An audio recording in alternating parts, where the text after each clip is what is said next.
मैं वालिदैन की इकलौती औलाद थी। नाज़ो ना में पली इतनी लाडली कि शायद आप अंदाज़ा भी ना कर सकें कि एक अमीर कबीर बिजनेसमैन अपनी इकलौती बेटी की परवरिश किस अंदाज से करता है। वालिद साहिब की ख्वाहिश थी कि मैं आला तालीम हासिल करूं। वो मुझे ब्रोनमुख भेजना चाहते थे, मगर मुझे पढ़ाई का कोई ख़ास शौक ना था। लाख कोशिशों के बावजूद मैंने बीए के बाद तालीम को खैर बाद कह दिया। वालिद साहिब को इस बात का बेहद रंज हुआ, मगर उम्मी ने उन्हें समझाया कि अगर मुस्कान नहीं पढ़ना चाहती तो ज़बरदस्ती का क्या फ़ायदा। इतनी तालीम काफ़ी है, लड़कियों का असल काम तो घर बसाना होता है।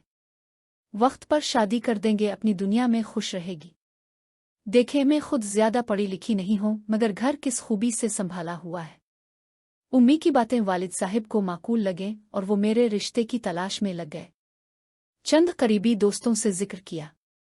एक दिन वालिद साहिब एक तकरीब में शरीक हुए जहां उनके पुराने दोस्त जुबैर साहिब से मुलाकात हो गई।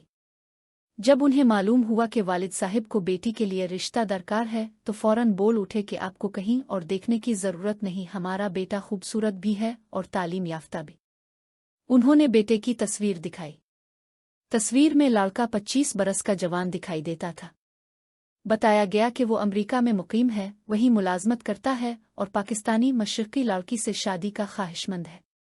उनका कहना था कि निकाह फ़ोन पर हो जाएगा और रुखसती कुछ अरसे बाद होगी, जब तमाम कानूनी तकाज़े मुकम्मल हो जाएंगे। उम्मी इस जल्दबाजी से परेशान थीं। वो बार बार वालिद साहिब को समझाती रहें कि ये मामला सोच समझ कर तय होना चाहिए, मगर वालिद साहिब ने आखिरकार हाँ कर दी। मेरी बदकिस्मती के जो भी अच्छे रिश्ते आए किसी न किसी वजह से रद्द हो गए और युमकाज़फ के रिश्ते को ही हतमी मान लिया गया। मैं इस वक्त सिर्फ 19 बरस की थी। ना समझ थी ना तजर्बा। उम्मी ने आखिरी बार मुझसे पूछा कि अगर तुम राजी नहीं हो तो अभी बता दो, मगर मैंने यही कहा कि अब दोनों का फैसला मुझे मंजूर है। फ़ोन पर निकाह हो गया। 1 साल बाद काशिफ पाकिस्तान आया और धूमधाम से मेरी रुखसती हुई। 3 ट्रकों में जहेज का सामान ससुराल पहुंचा। सब कुछ शानदार था, मगर दिल के किसी कोने में अजीब सा खौफ था। शादी की रात काशिफ बहुत खामोश था। इसने ना बात की ना मेरा घूंघट उठाया, बस खामोशी से सो गया। अगली रात भी इसने मुझे नींद की गोली देने की कोशिश की। तब मुझे अंदाजा हो गया कि वो इस रिश्ते से खुश नहीं है। सुबह मैंने उम्मी अब्बा को बुला लिया और सब सच बता दिया।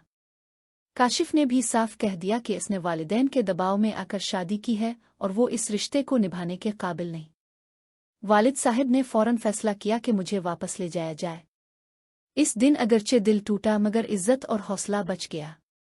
3 साल बाद अल्लाह ने मुझे एक नेक, समझदार और मोहब्बत करने वाला शौहर अता किया। आज मैं एक खुशगवार जिंदगी गुजार रही हूँ। मैं शुक्र अदा करती हूँ कि इस वक्त अल्लाह ने मुझे हिम्मत दी और मैंने खामोश रहने के बजाय सच का साथ दिया। अगर मैं इस वक्त परदेस चली जाती तो ना जाने क्या कुछ सहना पड़ता।